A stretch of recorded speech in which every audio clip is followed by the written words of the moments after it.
There are ideas so dangerous that the mere act of thinking them shifts something deep inside, not in the world around you, but within. They leave a strange aftertaste in your mind, like you've just read a forbidden word, or remembered a dream that was never yours to begin with.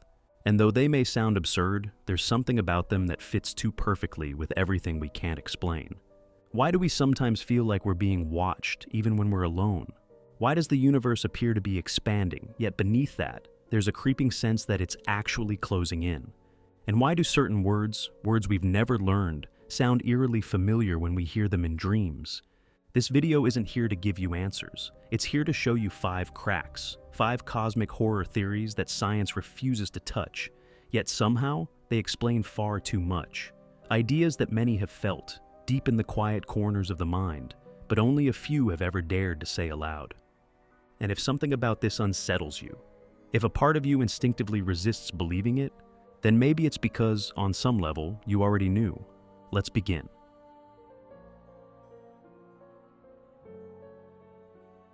The origin of human language remains one of those mysteries that science still hasn't fully unraveled. Linguists have proposed hundreds of theories, ranging from accidental evolutionary developments to sudden cognitive leaps. But none of them address the most unsettling question.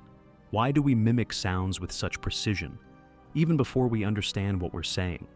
Why do certain words feel familiar, even though we've never heard them before? Some fringe anthropologists, long dismissed by academic circles, have put forth a radical idea. Language wasn't created, it was received, or, more precisely, implanted.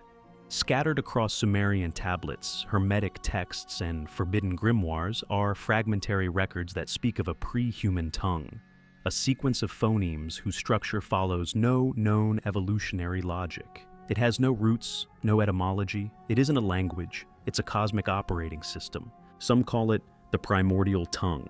Others, especially in the realms of chaos magic, refer to it as the language of the void. Those who've come into contact with it agree on one thing. It's not meant for communication, but invocation. It's not used to converse, it's used to transform.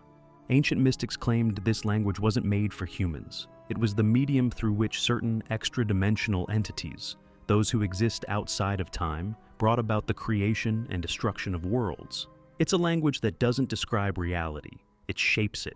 It doesn't name things. It molds them. It doesn't explain. It imposes.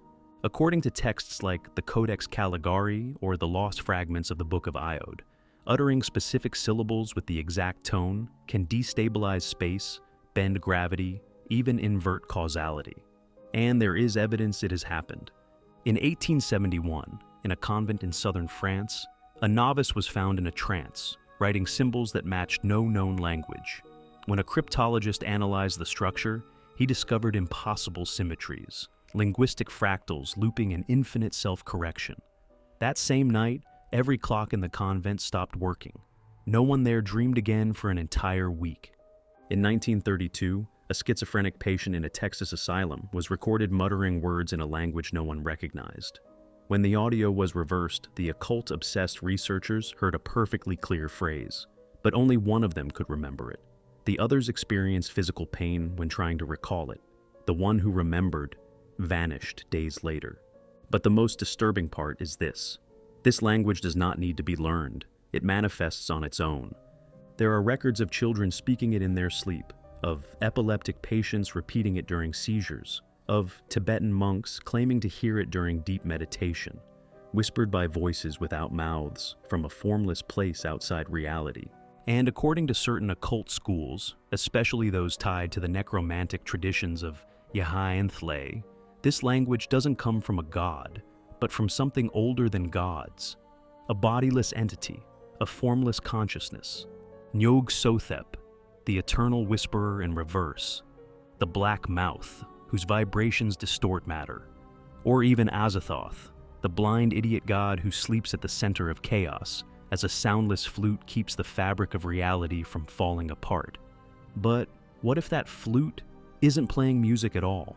What if it's speaking? A language that holds everything together until someone else speaks it. Because here lies the true horror. Every time you repeat a word you don't understand. Every time you feel like you're remembering something you never lived. Every time something whispers in your mind, but you can't translate it, maybe it's because that language is still alive inside you.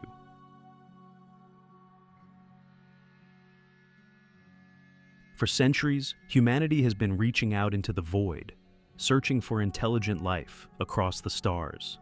We've sent signals into deep space, scanned distant galaxies, and crafted endless hypotheses, all based on the assumption that, in such an immense and fertile universe, it would be absurd to think we are alone. And yet, despite all our efforts, what we've received in return is silence. There is, however, a theory that not only explains this silence, it makes it profoundly disturbing. According to the cosmic zoo theory, we are not alone and never have been. The absence of contact isn't due to distance or bad timing. It's deliberate.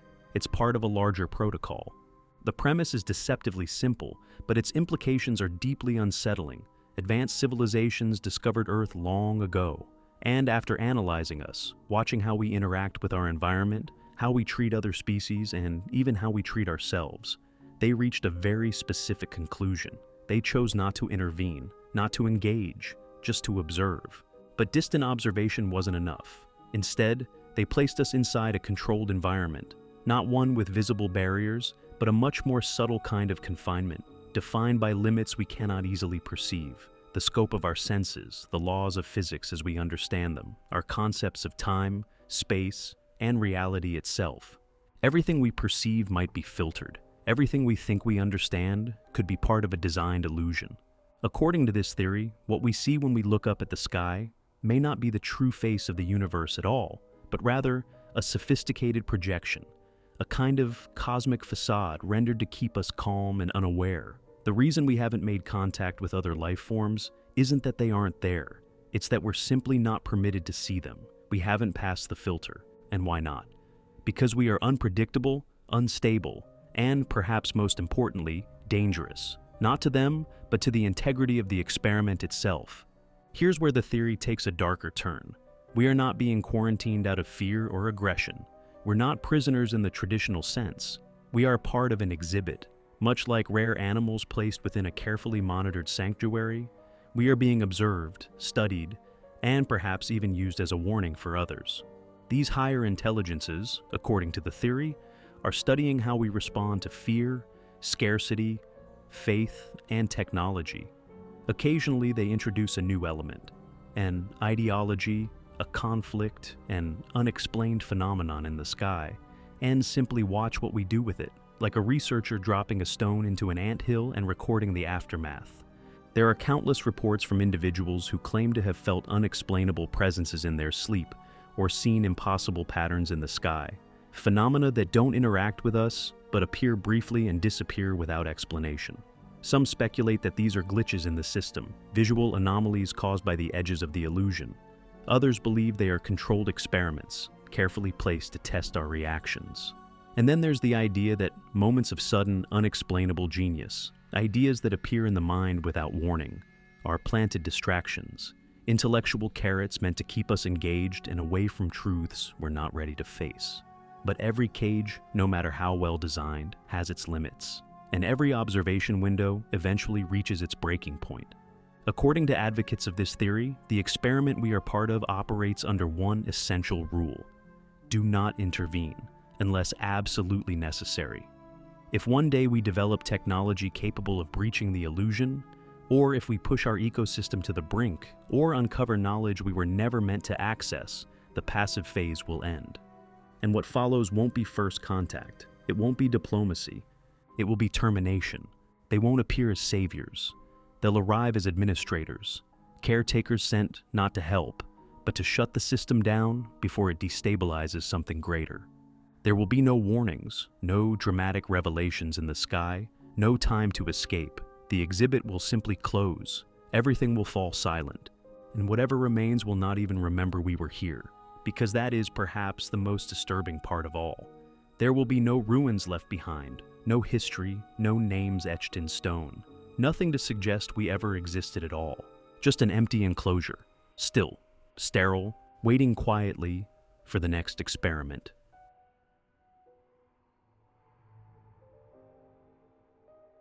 Within the realm of theoretical physics, there are scenarios so improbable that most scientists avoid taking them seriously, but so devastating that it would only take a single occurrence to bring everything to an end. One of those scenarios is this: the accidental creation of strange matter. In simple terms, strange matter is a hypothetical form of subatomic matter that shouldn't exist in our universe. And yet, it might. Physicists theorize that under extreme conditions, like those generated in the particle accelerators, those colossal laboratories where atoms are smashed together at nearly the speed of light, it's possible to cause a disruption so deep within the fabric of matter that a single particle could transform into something entirely different, more stable, more dense, colder, and more dangerous than anything we've ever imagined. Here's where things get unsettling. If that particle were to come into contact with ordinary matter, anything made of atoms, which includes essentially everything we know, it wouldn't destroy it. It would convert it. It would turn it into more strange matter, and that transformation wouldn't stop. It's not an explosion, it's not fire, it's not a wave of destruction. It's a conversion, silent, total, unstoppable. A rewriting of reality at the atomic level, spreading at incomprehensible speed, transforming everything in its path. In mere seconds, the entire Earth could become a dark, solid, lifeless sphere. No atmosphere, no biosphere, no trace of what we once were. Not because of nuclear war, rogue AI, or alien invasion. Number just because of one particle. A quantum anomaly created accidentally by someone simply trying to understand the universe a little better. Those who study this scenario refer to it as the stable collapse. Because ironically, what brings destruction is not chaos, but the exact opposite. A form of matter so perfectly balanced, so energetically efficient, that it forces everything else to become like it. Some physicists claim this outcome is virtually impossible, that the energy required to create strange matter on Earth is far beyond our current capabilities.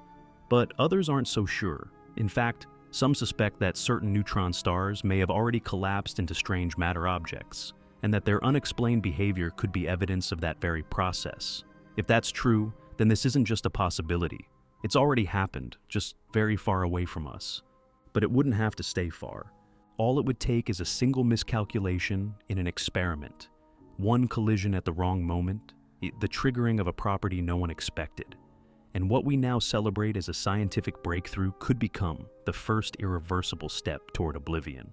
The paradox is that we wouldn't feel a thing. There would be no warning, no final message. It would happen instantly, painlessly, perfectly.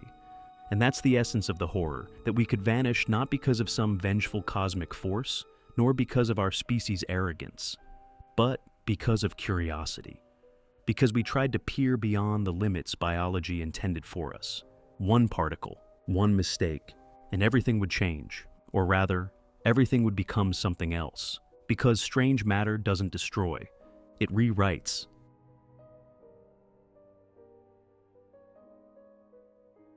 There are stories that echo across ancient civilizations, cultures separated by oceans, centuries, and language, yet all telling remarkably similar tales. Accounts of beings descending from the sky in flames, figures with impossible abilities, architects of stone who left no trace, and messages that forever altered how those societies understood the world. The idea is simple, yet devastating in its implications. Humans are not alone and never were. The Paleocontact Hypothesis suggests that, at some point in our distant past, humanity was visited, and perhaps even altered, by non-human intelligences.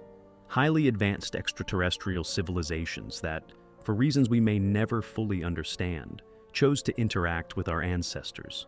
Some theorists believe they merely observed us. Others say they taught us.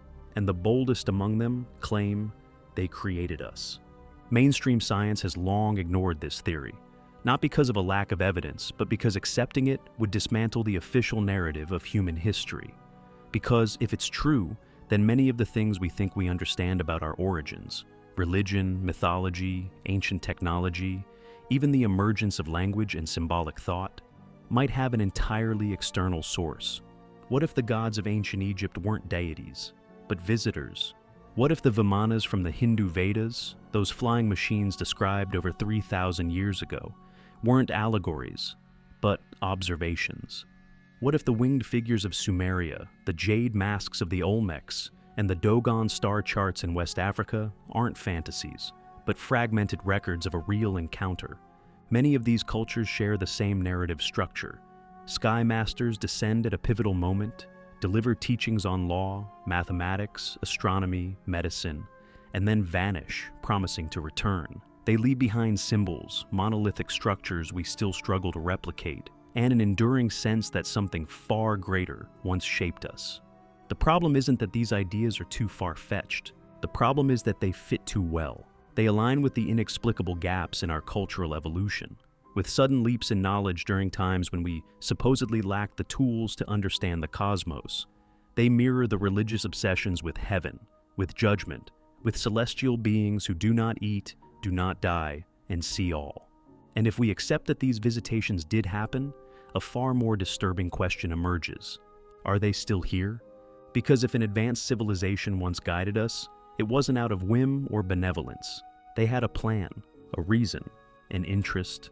And if something that powerful once intervened in the development of a primitive species, it's unlikely they ever truly let us go. Perhaps our beliefs aren't mistakes, but misremembered truths. Perhaps our pyramids, sacred cities, and blood rituals aren't superstition, but forgotten systems of communication. And perhaps those myths about those who will descend from the skies at the end of days aren't about salvation, but about return. And if they do return, if that day ever comes, they won't arrive as gods. They'll come back as owners, and as the experiment we were never allowed to outgrow.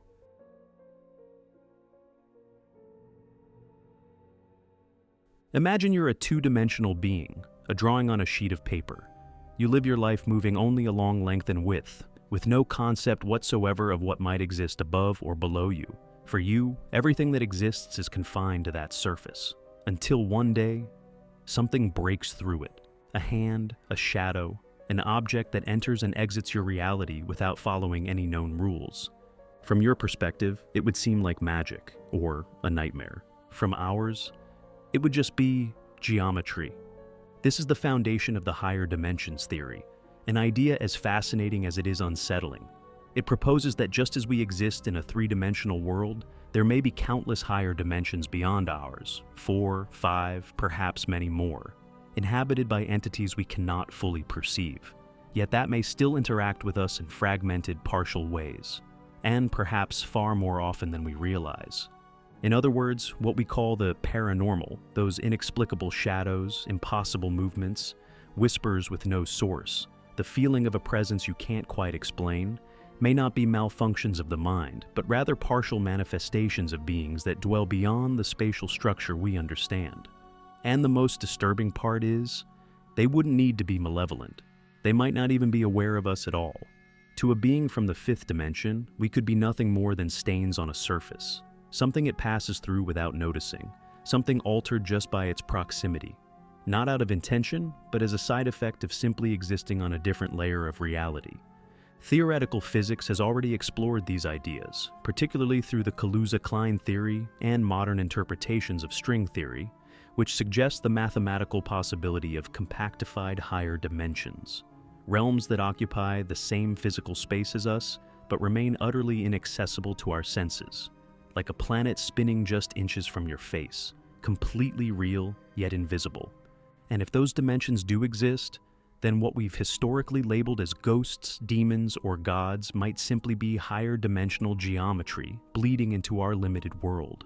What if poltergeist activity is caused by physical reactions to objects existing in more dimensions than we can comprehend? What if our most vivid dreams aren't internal projections, but brief intersections with alternate layers of existence? And what if the feeling of being watched when no one is there is accurate, but from a direction we simply cannot detect?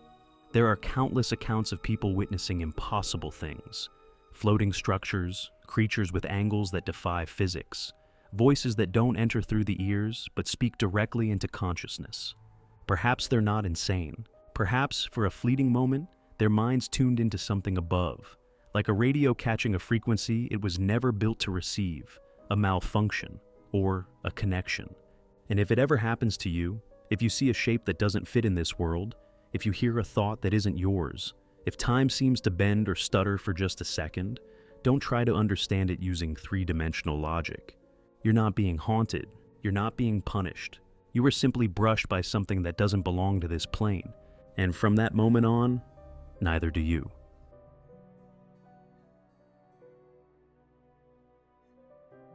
In the end, all of this, higher dimensions, ancient visitors, collapsing universes, strange matter, they're not answers. They're just questions, unsettling ones. And maybe that's what makes them so powerful, because sometimes what really haunts us isn't what we know to be false, but what might just be true. Maybe we'll never find out what's actually behind these theories, or maybe we're not supposed to. But one thing's certain, the universe is far weirder than we're comfortable admitting, and we're far less in control than we like to believe. If you enjoy exploring that kind of darkness, the kind that hides between science, myth, and everything we can't explain, leave a like, subscribe, and stick around. There's a lot more to uncover. And some theories we haven't touched yet are worse than fiction. I'll see you in the next one. At least those of you still watching from this side of reality.